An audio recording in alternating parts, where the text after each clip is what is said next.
lance le débat. Y a-t-il des remarques particulières, des interventions, des précisions? Monsieur Blanchard, vous souhaitez intervenir?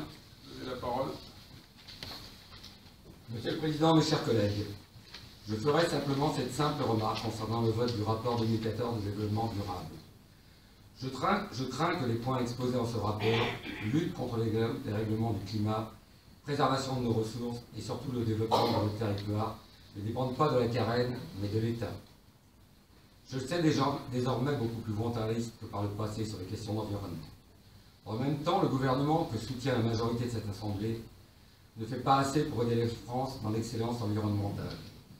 Les adversaires politiques, EELV, ont d'ailleurs inventé un sigle très utile que je emprunte volontiers, les GPII, pour désigner les grands projets inutiles mais imposés, tels l'aéroport de Notre-Dame-des-Landes ou le barrage de Sivry. Ces méga-structures traduisent bien les contradictions d'un gouvernement pourtant de gauche sur les questions de l'écologie.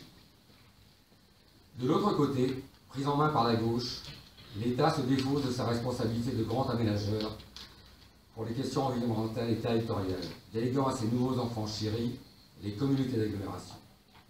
Alors oui, cette année, la Carène a maintenu son engagement pour le développement durable au travers de la mise en œuvre concrète du plan climat-énergie-territoire, nous indique le rapport. Mais au-delà du fait que c'est un rôle qu'elle vole aux autres acteurs, comment peut-elle nous bercer d'illusions? Croit-elle enrayer un réchauffement climatique planétaire à l'échelle d'une communauté de 100 000 habitants? Cette épreuve colossale du siècle ne sera pas ralentie par des actions d'animation de la Carène. Son conseiller en énergie partagée ou une coopération d'ailleurs non réciproque avec Cuba et la Tunisie. C'est par une transition énergétique qui dépasse le slogan que la pollution peut diminuer et le changement climatique ralentit. Cette transition ne peut d'ailleurs s'opérer que par de très lourds investissements nationaux au minimum. Mais ce n'est qu'un rêve. Créer cette transition, et pas qu'une posture, reviendrait en effet à retrouver notre souveraineté économique et monétaire. Car comme l'avance l'économiste Philippe Murer, ancien compagnon de route du PS et auteur de La transition énergétique, une énergie moins chère, pour que cette transition puisse se faire, elle requiert des investissements très importants, plus importants encore que le programme nucléaire français.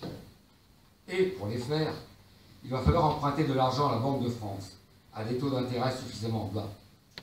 Cela signifie qu'il faut donc sortir de l'euro, car la Banque centrale européenne nous interdit qu'une entreprise publique comme EDF puisse emprunter auprès de la Banque de France. Or, cela, sortir de la BCE comme de l'euro, le président Hollande n'en veut pas. Ce faisant, sa loi de transition énergétique d'il y a quelques semaines, malgré des avancées réelles, notamment sur l'arborescence programmée, ne sera jamais comme d'habitude avec lui qu'une demi-mesure et un plein renoncement. Mais nous savons les communautés d'agglomération, à l'exemple de la Carène, prêtes à dicter au climat, conjuguant au futur de l'impératif. Les scientifiques sont formels. La submersion des Maldives ou du Bangladesh va être ralentie puis stoppée par la Carène dans quelques décennies.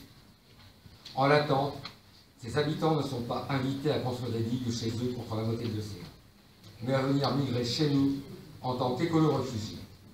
Non, retrouvons la juste mesure des choses. Monsieur le maire, chers collègues, je vous remercie de votre attention. Merci, monsieur Blanchard, je suis président. Ne confondez pas. Et vous êtes conseiller communautaire et vous êtes en rien député européen ou député. Autrement dit, l'ensemble des débats et de votre intervention, si vous étiez au Parlement européen, à l'Assemblée nationale ou au Sénat, pourquoi pas? Mais je vous rappelle que nous sommes au conseil communautaire constitué de 10 communes. Pour le reste, je n'ai pas de commentaire particulier à faire sur votre intervention. Tellement elle me paraît déplacée.